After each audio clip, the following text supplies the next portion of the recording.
અમદાવાદ ગ્રામ્યના ધોળકા તાલુકાના સરંઢી ગામે લોકોના જીવ સાથે જોખમ ખેડતા એક જોલાછાપ ડોક્ટરને એસઓજીની ટીમે ઝડપી પાડ્યો છે।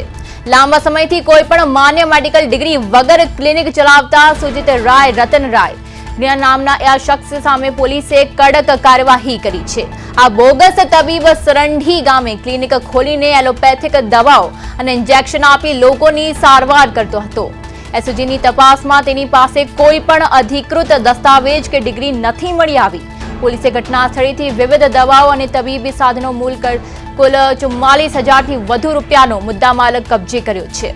અમદાવાદ ગ્રામ્ય એસઓજી દ્વારા આ મામલે ગુનો નોંધીને વધુ તપાસ હાથ ધરવામાં આવી છે કે આ શખ્સ કેટલા સમયથી અને કોના આશીર્વાદથી આ ગેરકાયદેસર પ્રેક્ટિસ ચલાવી રહ્યો હતો।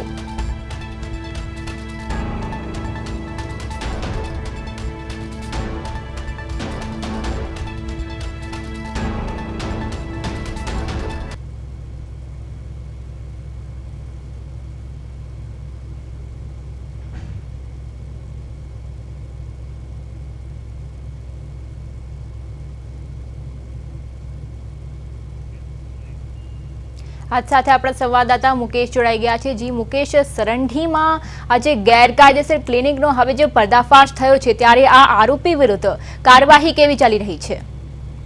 જી ચોક્કસથી જણાવી દઉં કે અમદાવાદ ગ્રામ્ય પોલીસ દ્વારા એસઓજી દ્વારા ધોળકા તાલુકાના સરંઢી ગામે એક બોગસ તબીબને ઝડપી પાડ્યો હતો। આ સુજીત રાય રતન રાય મુન્નાભાઈ એમબીબીએસ તરીકે ઓળખાતા હતા। તે ઘણા વર્ષોથી ડિગ્રી વગર ક્લિનિક ચલાવતો હતો, સારવાર કરતો હતો લોકોની। સરંઢી ગામના આ યુવક પોતાના ક્લિનિક ડિગ્રી વગર ચલાવતો હતો અને મેડિકલ ડિગ્રી વગર રજીસ્ટર નહોતું, છતાં ગંભીર બીમારીઓની સારવારના આરોગ્ય સાથે સીધા ચેડા કરતો હતો। અમદાવાદ ગ્રામ્ય પોલીસ ટીમ દ્વારા એસઓજી દ્વારા બાતમીના આધારે દરોડો પાડ્યો હતો। તે દરમિયાન ક્લિનિકમાંથી 44,818 મુદ્દામાલ તેમજ મેડિકલના સાધનો વિવિધ જપ્ત કર્યા હતા અને તેના પર ગુનો દાખલ કર્યો હતો। જી મુકેશ, આ સિવાય આ જે આરોપી છે તે કૃત્ય જ્યારે આચરતો હતો ત્યારે પોલીસે કેવી રીતે અને ક્યારે તેને પકડી પાડ્યો હતો?